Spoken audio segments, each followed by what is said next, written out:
Halo Sobat Biro, kami dari Taruna Muda Politeknik Imigrasi izinkan kami menyampaikan video pemaparan terkait perkuliahan hukum administrasi negara. Tapi sebelum itu, ada yang tahu nggak berapa jumlah materi terkait hukum administrasi negara yang akan kita sampaikan di video kali ini? Nah, di video kali ini kita akan menyampaikan 10 poin materi hukum administrasi negara. Tapi sebelum itu, yuk mari kita kenalan dengan kita yang cantik dan ganteng-ganteng ini. Yang pertama, ada rekan saya. Saya diri Taruna Muda, nama Rayhan Mutilal. Saya Taruni Muda Putri Nadia Syadzia. Saya Taruni Muda Nikahin Sayani. Dan saya Taruna Muda Rangga Azali Bangsawan. Nah, pada kesempatan kali ini izinkan kami untuk menjelaskan materi yang pertama, yaitu seputar tindakan dan kewenangan pemerintah. Nah, sebelum itu, ada yang tahu nggak sih tindakan dan kewenangan pemerintah itu seperti apa? Bisa dijelasin mungkin dari rekan Syadzia? Nah, kewenangan dalam hukum administrasi negara adalah kekuasaan menggunakan sumber daya untuk mencapai tujuan organisasi, dan secara umum tugas didefinisikan sebagai kewajiban atau pekerjaan yang harus dikerjakan seseorang dalam pekerjaannya. Penggerak organisasi negara itu sendiri adalah pejabat pemerintah. Nah, kalau menurut para ahli ini ada dua definisi dari kewenangan, mungkin bisa dijelasin oleh rekan Rayhan. Jadi kalau menurut para ahli itu, yang pertama ada ahlinya namanya Filipus M. Hajon. Nah, dia tuh ngomong kalau dalam hukum tata negara ini kewenangan dideskripsikan sebagai kuasa hukum. Nah, jadi dalam konsep hukum publik ini kewenangan berkaitan dengan kekuasaan.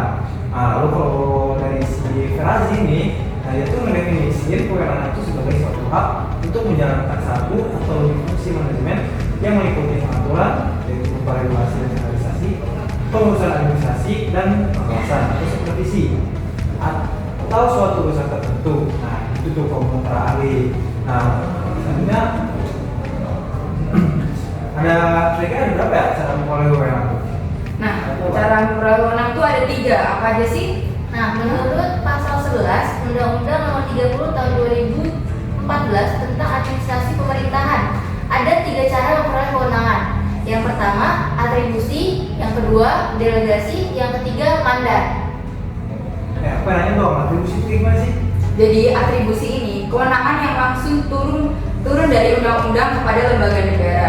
Contohnya nih, kalau di keimigrasian ya, undang-undang keimigrasian langsung mengatur tentang semua hal terkait keimigrasian. Kalau yang delegasi gimana, Rangga? Nah, kalau delegasi itu definisinya merupakan pelimpahan kewenangan kepada badan atau pejabat pemerintahan yang lebih rendah dengan tanggung jawab dan tanggung gugat beralih sepenuhnya kepada penerima delegasi. Nah, pemilikan definisi ini menurut dari pasal 1 angka 23 Undang-Undang 30 tahun 2014. Nah, untuk mandat mungkin bisa dijelasin dari Ken. Nah, selanjutnya untuk mandat ini merupakan pelimpahan kewenangan dari badan dan atau pejabat pemerintahan yang lebih tinggi kepada badan dan atau pejabat pemerintahan yang lebih rendah dengan tanggung jawab dan tanggung gugat dengan kepada pemberi mandat. Selanjutnya nih, ada yang tahu gak sih perbedaan antara atribusi, delegasi, dan mandat? Nah, mungkin dari kalian tadi bingung kan, biar saya jawab. Jadi untuk perbedaan dari atribusi, delegasi, dan mandat itu dibedakan menjadi 3 terkait definisi, perolehan wewenang, dan pengalihan wewenangnya. Untuk bagian atribusi, definisinya merupakan pemberian kewenangan kepada badan atau pejabat pemerintahan oleh Undang-Undang Dasar 1945 atau Undang-Undang sehingga tanggung jawab berada pada penerima atribusi. Definisi ini menurut pasal 1 angka 22 dan pasal 12 ayat 2 Undang-Undang 30 tahun 2014. Nah, untuk perolehan wewenangnya ada 2. Yang pertama adalah melalui Undang-Undang 1945 atau Undang-Undang, dan yang B, sifat wewenangnya itu baru menurut pasal 12 ayat 1 Undang-Undang 30 tahun 2014. Nah, untuk pengalihan wewenangnya, kewenangan atribusi itu tidak dapat didelegasikan kecuali ditentukan oleh orang lain menurut pasal 12 ayat 3 Undang-Undang 30 tahun 2014. Nah, untuk yang delegasi, definisinya seperti yang sudah saya jelaskan tadi, yaitu pelimpahan kewenangan kepada badan dan atau pejabat pemerintahan yang lebih rendah dengan tanggung jawab dan tanggung gugat beralih sepenuhnya kepada penerima delegasi. Untuk perolehan kewenangannya, yaitu adalah yang pertama diberikan oleh badan dan atau pejabat pemerintahan di atasnya. Lalu yang B, ditetapkan dalam peraturan pemerintah dan atau peraturan daerah Dan yang ketiga adalah sifat wewenangnya telah ada sebelumnya menurut pasal 13 ayat 2 Undang-Undang 30 tahun 2014. Nah, untuk pengalihan wewenangnya, delegasi yaitu kewenangan delegasi tidak dapat didelegasikan lebih lanjut kecuali ditentukan oleh hal lain menurut pasal 13 ayat 3 Undang-Undang 30 tahun 2014. Nah, yang terakhir ada mandat, yaitu definisi dari mandat seperti yang sudah dijelaskan oleh rekan-rekan tadi. Nah, perolehan wewenang dari mandat yaitu yang pertama diberikan oleh badan dan atau pejabat pemerintahan dan atasnya. Dan yang kedua sifatnya pelaksanaan tugas rutin menurut pasal 14 ayat 1 Undang-Undang 30 tahun 2014. Nah, untuk pengalihan wewenangnya, pengalihan kewenangan ini tidak diatur, namun penerima mandat tidak berwenang mengambil keputusan dan atau tindakan strategis yang berdampak pada perubahan status hukum organisasi, kepegawaian dan alokasi anggaran menurut pasal 14 ayat 7 Undang-Undang 30 tahun 2014. Nah, sudah selesai nih dari perbedaan atribusi, delegasi, dan mandat. Jadi kita sama-sama tahu kan dari ketiga perbedaan itu. Selanjutnya apa sih? Di poin selanjutnya saja kita bahas materi selanjutnya karena menurut kami poin pertama tadi sudah cukup jelas. Jadi materi yang kedua kita akan membahas apa sih, ada yang tahu nggak? Nah, jadi poin kedua ini kita sekarang bakal membahas yang namanya asas-asas umum pemerintahan yang baik. Nah, yang jadi pertanyaan tuh kenapa sih AUPB ini atau asas-asas umum pemerintahan baik ini sangat penting dalam kajian administrasi negara? Nah, Jadi AUPB ini kalau menurut saya itu tuh sebagai acuan pemerintah dalam menyelenggarakan suatu badan atau lembaga. Menurut Niken dan rekan Rangga? Nah, kira-kira urgensinya tuh apa sih dari AUPB ini? Mungkin ada yang bisa jelasin nggak ya?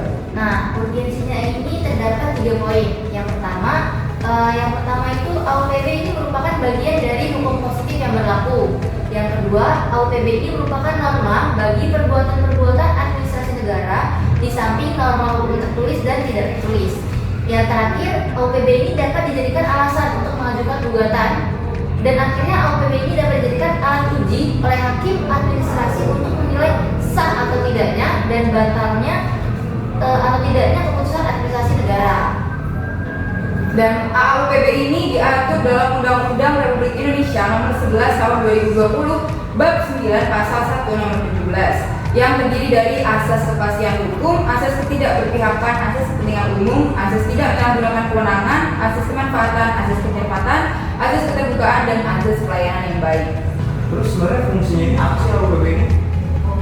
Nah, aku coba masuk ya. Untuk fungsi dari AUPB ini, menurut Irwan HR, fungsi AUPB itu adalah sebagai berikut. Yang pertama, bagi masyarakat sebagai pencari keadilan berfungsi sebagai dasar gugatan bagi mereka. Lalu yang kedua, bagi badan legislatif, AUPB ini dapat digunakan dalam perencanaan undang-undang. Lalu yang ketiga, bagi hakim berfungsi sebagai alat untuk menguji dan membatalkan keputusan yang dikeluarkan oleh badan atau pejabat administrasi negara. Dan yang terakhir, bagi administrasi negara atau pemerintah, AUPB ini berfungsi sebagai pedoman dalam menafsirkan dan menerapkan peraturan yang samar atau tidak jelas, serta menghindarkan administrasi negara dari tindakan yang menyimpang dari ketentuan perundang-undangan. Nah, kita udah selesai nih bahas fungsinya. Menurut kalian bisa dijelasin nggak sih kayak ruang lingkup dari AUPB ini seberapa besar kalau dilihat dari undang-undang? Ada yang bisa jelasin mungkin? Nah, sebelumnya secara yuridis itu Undang-Undang Administrasi Pemerintah Nomor 30 Tahun 2014 menyebutkan setidaknya ada 8 macam AUPB. Saya akan menyebutkan beberapa macam AUPB ini antara lain yang pertama itu kepastian hukum, selanjutnya ada ketidakberpihakan, ada kepentingan umum, tidak menyalahgunakan wewenang, selanjutnya ada kemanfaatan, ada kecermatan, keterbukaan, dan pelayanan yang baik. Oh, jadi berarti 8 asas itu tuh sebagai dasar landasan pemerintah untuk menyelenggarakan pemerintah yang baik. Ya. Baik, berarti poin kedua sudah kami jelaskan secara rinci dan semoga teman-teman memahaminya. Selanjutnya kita akan masuk ke poin yang ketiga. Apa sih poin yang ketiga itu? Nah, poin ketiga ini adalah kewenangan dan penyelenggaraan pemerintah pusat. Nah, jadi kita harus bahas dulu nih kewenangan itu apa dan penyelenggaraan itu apa ya? Ada itu nggak kewenangan apa kira-kira?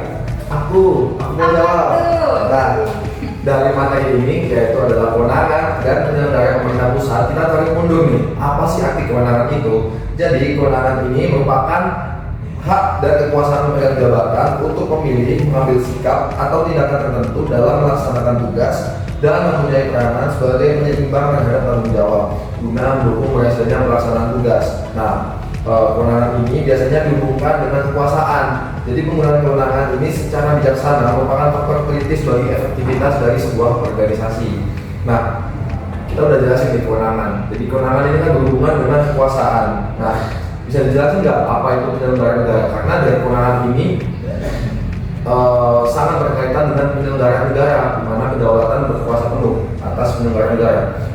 Boleh dong dijelasin apa itu penyelenggaraan negara? Nah, penyelenggara negara itu adalah pejabat negara yang menjalankan 3 fungsi, yaitu fungsi eksekutif, legislatif, dan yudikatif, atau pejabat lain yang fungsi dan tugas pokoknya berkaitan dengan penyelenggaraan negara sesuai dengan ketentuan peraturan perundang-undangan yang berlaku di Indonesia.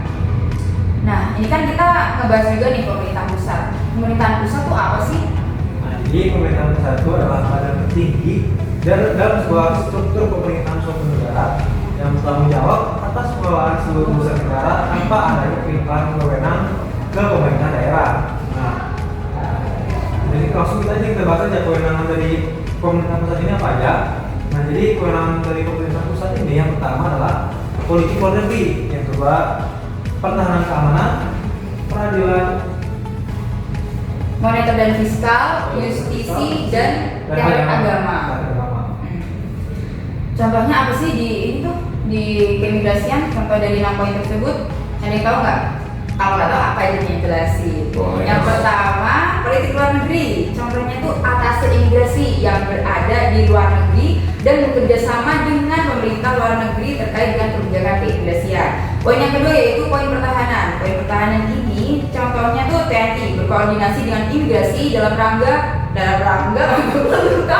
Saya dong kali. dalam rangka ya guys, dalam rangka menjaga perbatasan baik di darat maupun di laut. Yang ketiga yaitu poin keamanan. Contohnya Polri membantu imigrasi dalam pengawasan orang asing dalam rangka penyidikan. Nah, 3 contoh terakhir bisa dijelaskan oleh rekan Niket. Selanjutnya ada moneter dan fiskal.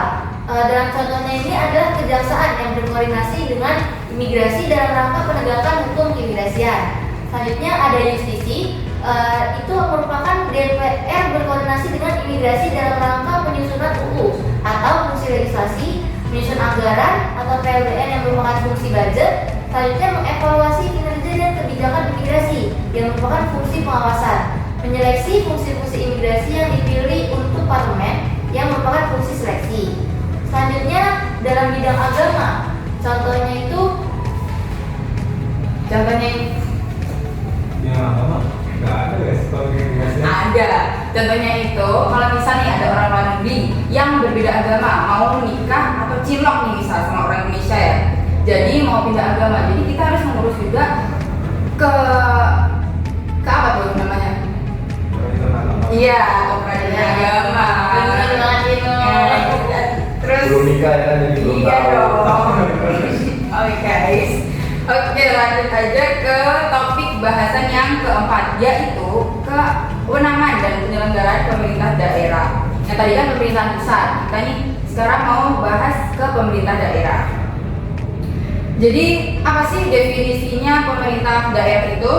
Ada yang tahu nggak? Aku spill nih, menurut Undang-Undang Nomor 23 Tahun 2014 itu dicantumin. Coba ada yang Oke, Nah, lanjut. jadi definisi dari pemerintah daerah itu menurut Undang-Undang Nomor 23 Tahun 2014, pemerintahan daerah adalah penyelenggaraan urusan pemerintahan oleh pemerintah daerah dan Dewan Perwakilan Rakyat Daerah menurut asas otonomi dan tugas pembantuan dengan prinsip otonomi seluas-luasnya dalam sistem dan prinsip negara kesatuan Republik Indonesia sebagaimana dimaksud dalam Undang-Undang Dasar Negara Republik Indonesia tahun 1945. Nah, untuk definisi dari pemerintah daerah ini kan sudah. Jadi pemerintah daerah ini mencakup 3 aspek. Yang pertama adalah otonomi daerah, di mana pemerintah daerah adalah penyelenggara urusan pemerintahan oleh pemerintah daerah dan DPRD menurut asas otonomi dan tugas pembantuan dengan prinsip otonomi seluas-luasnya dalam sistem dan prinsip negara kesatuan Republik Indonesia. Yang kedua adalah tingkatan pemerintahan, tingkatan pemerintahan ini merupakan pemerintah daerah terdiri dari pemerintah provinsi dan pemerintah kabupaten atau kota. Masing-masing tingkatan pemerintahan memiliki kewenangan dan tanggung jawab yang diatur dalam peraturan perundang-undangan. Nah, yang ketiga adalah administrasi daerah. Pemerintah daerah ini berwenang untuk mengatur dan mengurus jadi urusan pemerintahan menurut asas otonomi dan tugas pembangunan dengan tujuan meningkatkan kesejahteraan masyarakat di daerah mereka masing-masing.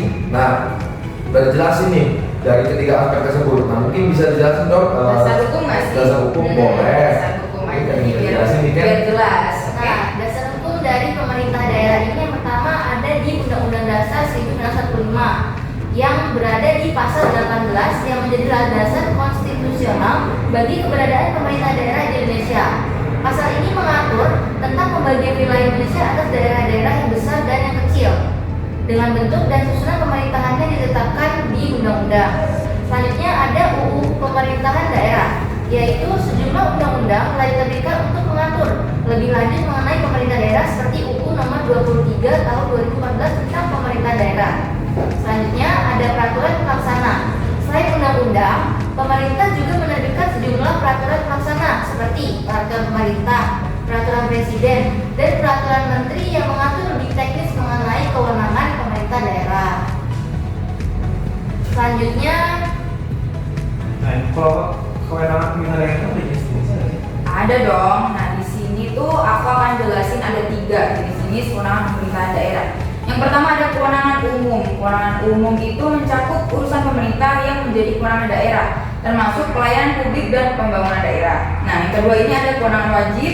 Kewenangan wajib itu urusan pemerintahan yang wajib diselenggarakan oleh pemerintah daerah seperti pendidikan dasar, kesehatan, infrastruktur dasar, dan yang lainnya.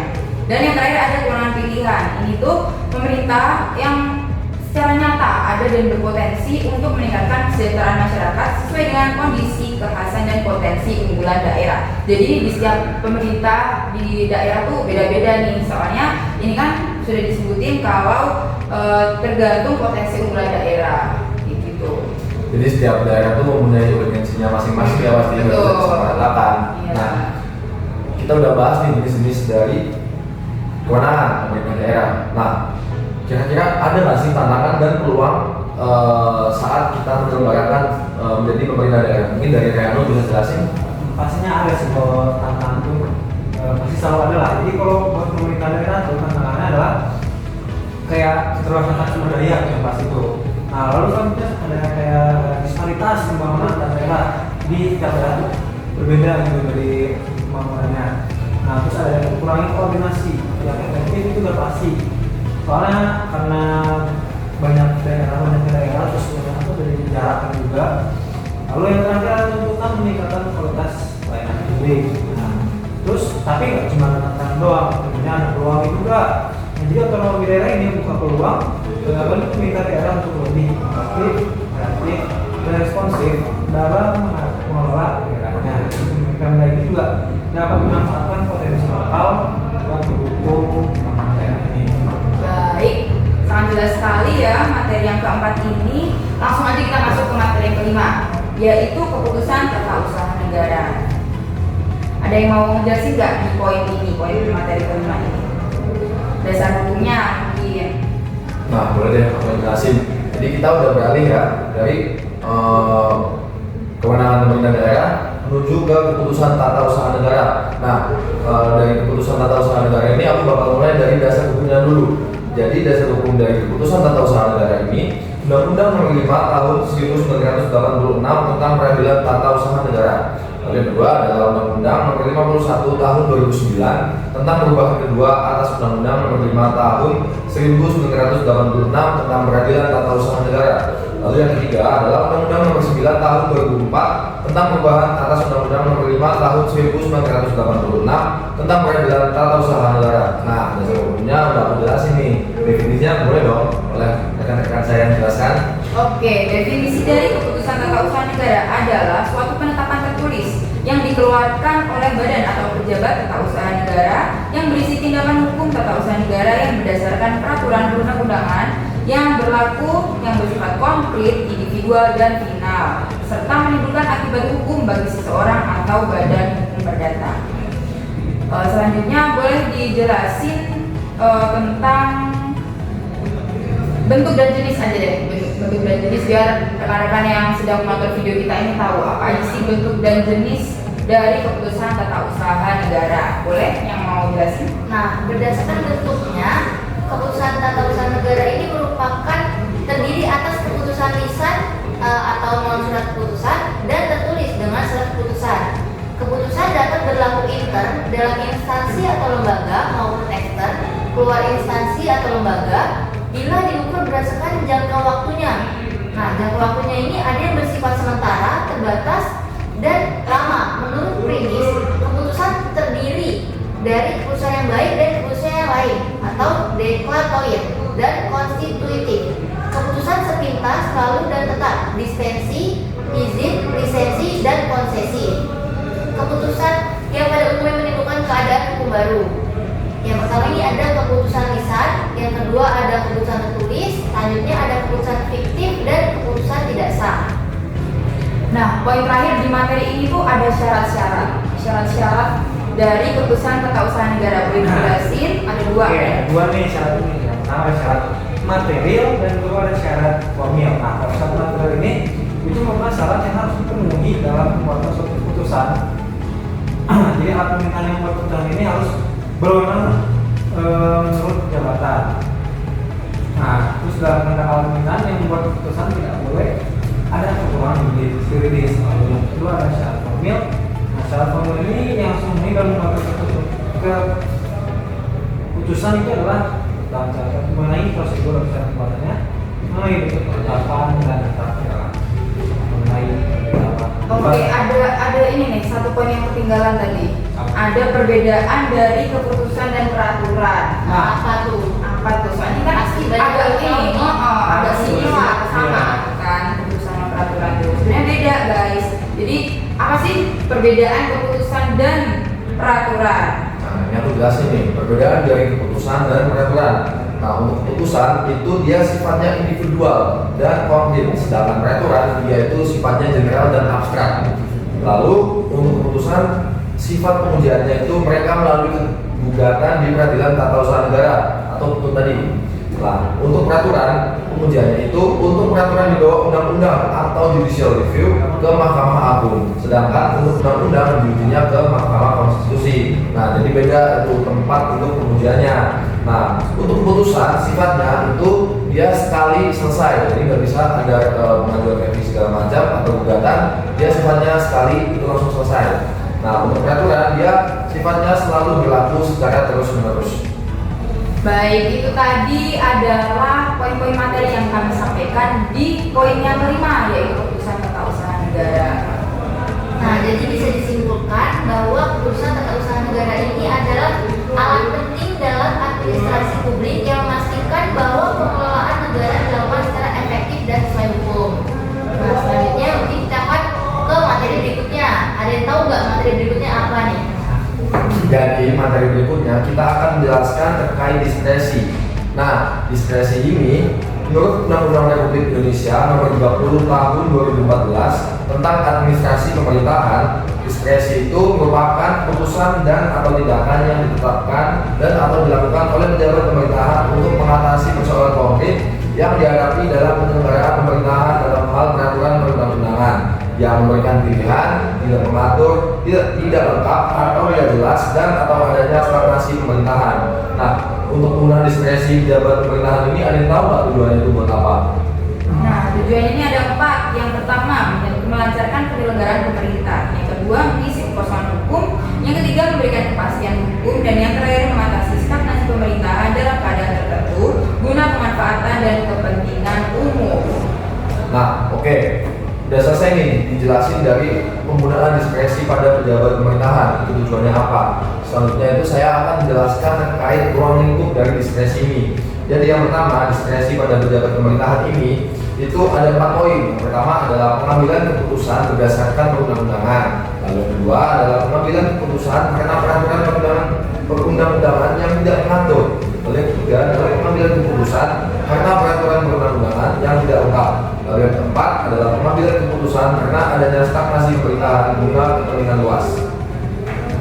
Nah, sudah selesai nih untuk pembahasan diskresi. diskresi. Jadi pejabat pemerintahan yang menggunakan diskresi itu kira-kira ada persyaratannya nggak guna untuk memenuhi syarat bisa menggunakan diskresi tersebut? Ini dari rekan-rekan ada yang bisa menjelaskan?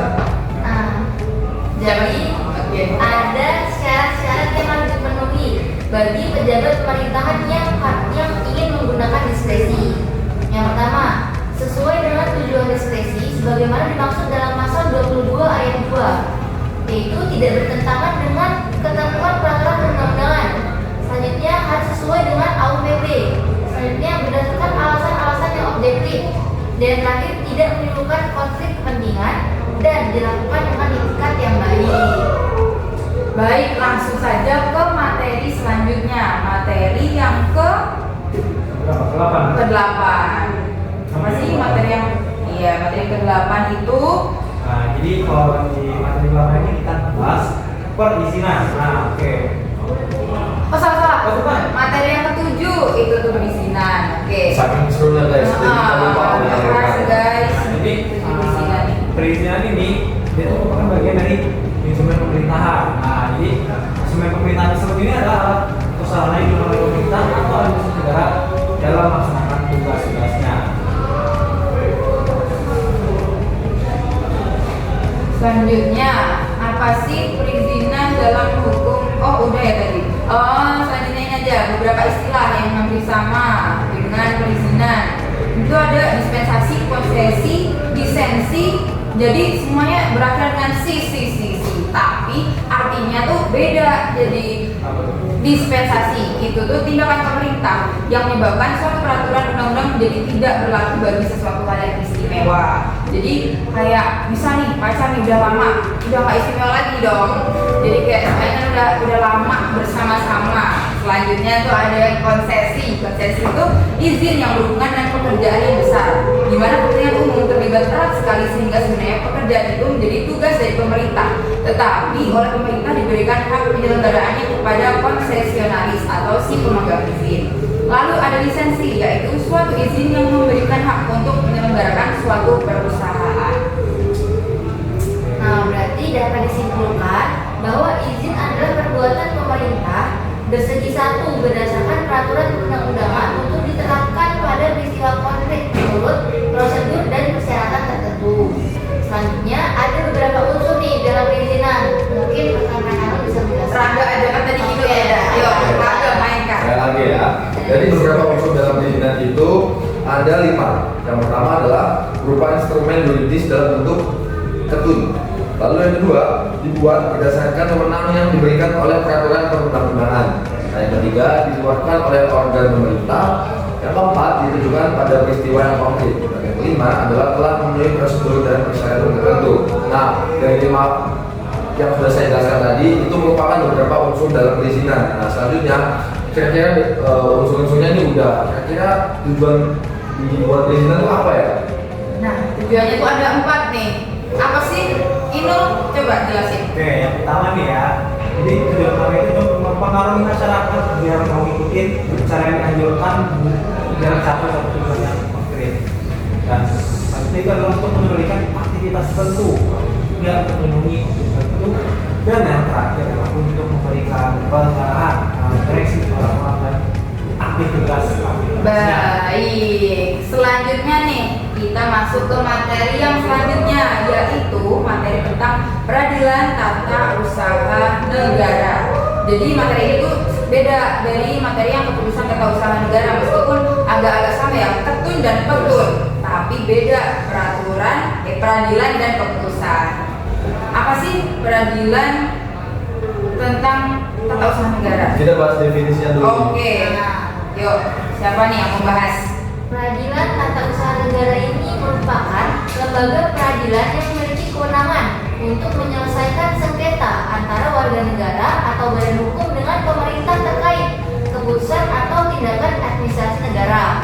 Sengketa ini seringkali timbul dari keputusan yang dianggap merugikan warga negara atau badan hukum. Contohnya nih, keputusan tentang izin usaha, keputusan pencabutan status kewarganegaraan, atau keputusan yang dikeluarkan oleh pejabat pemerintah yang berkaitan dengan administrasi negara. Pokoknya peradilan tata usaha ini membahas atau mengurusi tentang keputusan yang itu perugikan negara lah intinya. Oke. Ada strukturnya nggak sih? Struktur organisasi betul nih? Ada yang tahu nggak strukturnya itu ada berapa? Kayaknya kalau nggak salah ada 3 nggak sih? Saya ingat dulu yang pas banget jelasin di kelas. Oke, jadi yang pertama tuh ada pengadilan tingkat pertama atau ya ini ya Iya. di situ atau di tingkat provinsi adalah pengadilan yang menangani sengketa administrasi negara pada level awal, pada awal tuh. Nah, lokasi itu netral itu provinsi Indonesia. Lepas itu masuk bagi perbuatan menyelesaikan sengketa dengan pemerintah itu adalah melalui tata usaha negara atau tata tertentu. Nah, jadi fungsinya sebagai pengadilan banding untuk memeriksa ulang putusan dari peraturan tingkat pertama. Jika ada pihak yang melakukan banding atau terima mungkin ya. Nah, terus selanjutnya adalah Mahkamah Agung. Mahkamah Agung ini sebagai pengadilan kasasi memeriksa permohonan kasasi atas putusan yang telah ditetapkan oleh PT Tun. Selanjutnya apa tuh? Ada yang mau membahas nggak tentang bagian ini? Nah, udah bahas gimana? Bikin bahas dulu. Nah, kita kan ini kan anak hukum nih, jadi kita Iya. harus tahu dulu nih dasar hukum dari peradilan atau Oh, iya. negara tadi. Boleh. Nah, dasar hukumnya ada 3 nih yang mau saya jelasin. Yang pertama ada Undang-Undang Nomor 5 Tahun 1986. Pendirian Ketun untuk menyelesaikan sengketa administrasi negara antara warga negara atau badan hukum dengan pemerintah. Yang kedua ada perubahan dengan UU Nomor 9 Tahun 2004 dan UU Nomor 51 Tahun 2009, yaitu berupa UU Nomor 9 Tahun 2004 yang berisikan memperkuat peran dan fungsi Ketun.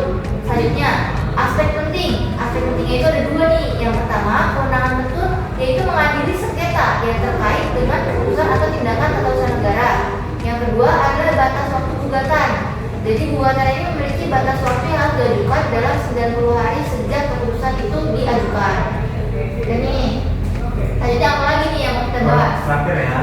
Nah, itu ada mungkin jenis-jenisnya. Nah, jadi ketentuan itu ada 4 jenisnya. Nah, adalah putusan melakukan gugatan, terus putusan menolak gugatan. Yang ketiga itu adalah putusan mengubah putusan Tun, dan terakhir adalah putusan memerintahkan gugatan tertentu. Nah, itu kali ya kalau pada ini.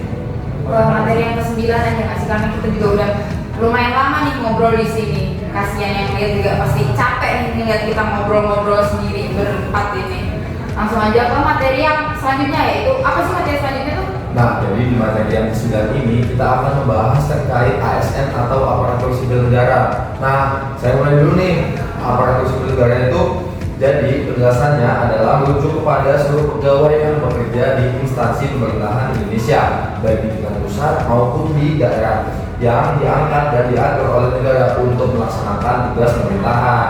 Jadi ASN ini juga memiliki peran penting dalam menjalankan kebijakan negara dan pelayanan publik. Nah, ASN ini terdiri dari 2 jenis pegawai utama. Yang pertama adalah PNS atau pegawai negeri sipil, merupakan pegawai yang diangkat oleh negara dan diatur melalui sistem kepegawaian yang sudah diatur dalam peraturan perundang-undangan. PNS ini memiliki status kepegawaian yang tetap dan mendapatkan berbagai hak seperti gaji tetap, pensiun, dan tunjangan. Lalu yang kedua adalah pegawai pemerintah dengan perjanjian kerja atau yang biasa disingkat sebagai P3K. Pegawai ini diangkat berdasarkan kontrak atau perjanjian kerja dengan pemerintah. Meskipun tidak seutuhnya itu status mereka ini sama seperti PNS, namun P3K ini juga memiliki tanggung jawab dalam melaksanakan tugas pemerintahan dan pelayanan publik. Kayak gitu teman-teman. Nah, jadi ASN itu juga memiliki prinsip-prinsip. Di sini dijelaskan ada 4 prinsip ASN. Yang pertama ada prinsip nilai dasar, yang kedua ada kode etik, yang ketiga ada kode perilaku. Terus apalagi ada lagi nggak yang mau dibahas tentang ASN? Nah, Karena kan ASN ini kita cukup tahu ya, semua orang pasti tahu ASN itu apa, kerjanya kayak gimana, gajinya berapa. Karena merupakan kerjaan yang paling umum nih di masyarakat Indonesia dan paling dicari-cari juga. Kita juga kan di sini sebagai calon. Iya benar. Nah, iya. Jadi kita di lingkungan kita ini kita harus tahu lah Iya. ASN itu seperti apa. Nah, selanjutnya itu kita akan membahas terkait fungsi dari ASN. Fungsi ASN ini dibagi jadi 3, yaitu yang pertama adalah pelaksanaan kebijakan publik, yang kedua adalah pelayanan publik, dan yang ketiga adalah menekan dan mempersatu bangsa, teman-teman. Nah, lalu jabatan-jabatannya nih di ASN itu dibagi menjadi 3. Yang pertama adalah jabatan administrasi, yang kedua adalah jabatan fungsional, dan yang ketiga adalah jabatan pimpinan tinggi. Nah, udah nih jabatan-jabatannya. Kita akan beralih ke hak-hak PNS apa aja sih yang didapetin ketika kita bekerja menjadi ASN atau PNS. Nah, yang pertama adalah gaji dan tunjangan. Untuk kita kerja pasti juga kita ingin diupakan oleh negara. Gak cuma kita kerja bodoh dan ngapa-ngapain gak dapat uang, ya kita nggak mungkin mau seperti kayak gitu. Nah, yang kedua adalah mendapatkan cuti, teman-teman. Jadi kita kerja nih nggak yang tiap hari kita harus bekerja. Tentu kita pasti juga akan mendapatkan hak kita, yaitu berupa cuti. Nah, yang ketiga yang terakhir adalah pengembangan kompetensi.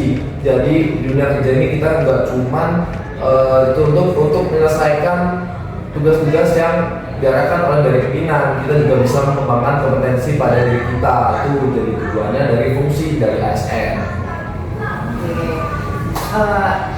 Aku mau tanya tapi out of the box, out of topic. Kira-kira kalian ini kenapa sih jadi pengen jadi ASN? Alasan kalian tuh apa sih? Kan masuk sini kan pasti nanti jadi ASN tuh. Gimana? Apa alasan kalian masuk sini? Apa biar bisa jadi ASN terus karena dapat gaji gaji tunjangan terus apa yang pesangon pas ini nanti udah pensiun, apa sih alasan kalian? Aku dulu lah. Apa tuh? Kalau aku sih, kalau dari saya, dari aku. Apa? Jadi kalau di PNS itu mengincar ininya, uang apa sih? Kalau udah lulus kerja, bukan. Pensiun. Ya, kestabilan ekonomis lah. Iya, benar juga.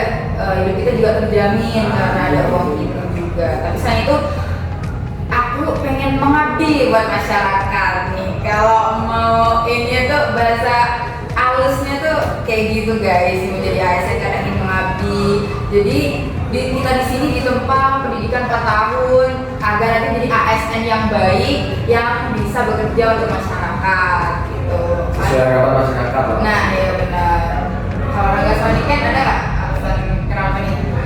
Sama sih ujung-ujungnya juga ya. Wah, sama lah. Itu aja dulu dari gaji dan mengabdi. Oh iya betul. Karena kita 4 tahun jadi taruna dan kita nanti lulus akan jadi ASN, ya tentu dengan 4 tahun ini diharap kita mempunyai integritas yang tertinggi lah kepada negara kita, karena kita ditugaskan bekerja kepada imigrasi dong harusnya yang memiliki kewenangan untuk mengatur di pemerintahan Dan juga menjaga pintu gerbang negara. Itu Nah, poin itu dia. yang penting. Oke. Bumi lebih bawah. Siap, Bumi Pura dan Maksatria.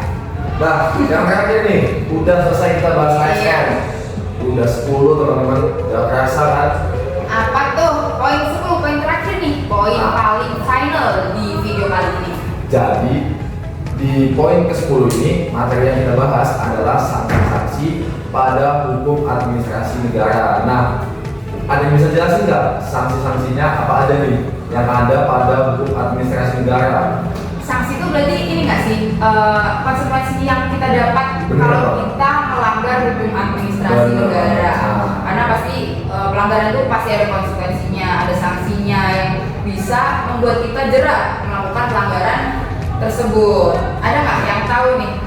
Nah, dalam hukum administrasi negara di bidang keimigrasian, sanksi itu diberikan sebagai bentuk penegakan hukum terhadap pelanggaran yang terkait dengan peraturan imigrasi. Nah, sanksinya itu yang pertama ada sanksi administratif, yaitu merupakan tindakan yang diambil oleh pejabat yang berwenang terhadap individu atau badan hukum yang melanggar peraturan imigrasi tanpa melibatkan proses peradilan. Selanjutnya, contoh-contohnya nih, contoh-contoh sanksi administratif. Yang pertama, pencabutan atau pembatalan izin tinggal. Yang selanjutnya, larangan keluar dari wilayah Indonesia. Nah, jadi di sini juga menjelaskan bahwa pejabat imigrasi itu mempunyai hak atau wewenang untuk menerima atau menolak orang yang akan keluar masuk wilayah Indonesia. Nah, selanjutnya ada denda administratif. Beberapa pelanggaran seperti keterlambatan perpanjangan izin tinggal atau pelanggaran terhadap ketentuan visa dapat dikenakan denda. Yang kedua itu ada sanksi pidana. Nah, mungkin sanksi pidana itu bisa dijelaskan oleh Syazani. Apa sih sanksi pidana itu? Sanksi pidana ini adalah melibatkan proses peradilan berupa hukuman penjara atau denda. Dan contoh-contoh pelanggaran yang dapat dikenakan sanksi pidana antara lain yang pertama, masuk atau tinggal secara ilegal. Yang kedua, pemalsuan dokumen keimigrasian, dan yang terakhir ada penyalahgunaan izin tinggal. Selanjutnya ada sanksi yang lain, yaitu sanksi deportasi. Apa sih sanksi deportasi itu, Rehan Nur? Jadi deportasi ini merupakan langkah yang diambil terhadap orang asing yang berada di Indonesia tanpa izin yang sah atau melanggar peraturan keimigrasian. Nah, deportasi ini bisa dilakukan setelah proses pemeriksaan administrasi atau hukum, dan orang tersebut akan dipulangkan ke negara asalnya. Sanksi deportasi ini biasanya dijatuhkan terhadap orang asing yang pertama itu masuk atau tinggalnya secara ilegal. Kedua, terutama pelanggaran yang serius orang yang tinggi karena ketentuan visa atau tinggal. Terakhir, itu terlibat dalam kegiatan memberikan kepentingan negara seperti aktivitas terorisme atau kegiatan transaksional. Bahaya banget gak sih berarti? Bahaya banget. Jadi tujuan sanksi ini sebenarnya untuk melakukan kepatuhan dan memulihkan keadaan sesuai dengan hukum para pengguna. Oke, berarti kita sebagai masyarakat tuh harus mematuhi hukum administrasi negara yang ada di negara tersebut agar tidak dikenakan sanksi-sanksi yang seperti kita sebutkan tadi. Benar nih. Nah, akhirnya kita udah di penghujung acara nih teman-teman. Aduh, Tanpa terasa tidak kita terasa. udah menjelaskan 10 materi yang Betul berhubungan dengan sekali. hukum administrasi negara. Nah, akhir dari kata kami ucapkan terima kasih sudah menonton video kami yang cukup sangat lama ini. Semoga kalian juga paham dengan apa yang kita sampaikan tadi. Dan maaf bila ada salah kata atau salah dalam penyampaian materi karena kami juga masih belajar nih. Tadi ada sedikit typo sih, tapi ya nggak apa-apa, bisa di ini ya, improvisasi. Yes. Nah, oke, kami pamit undur diri. Kami dari Taruna Muda Politeknik Imigrasi mengucapkan sampai jumpa.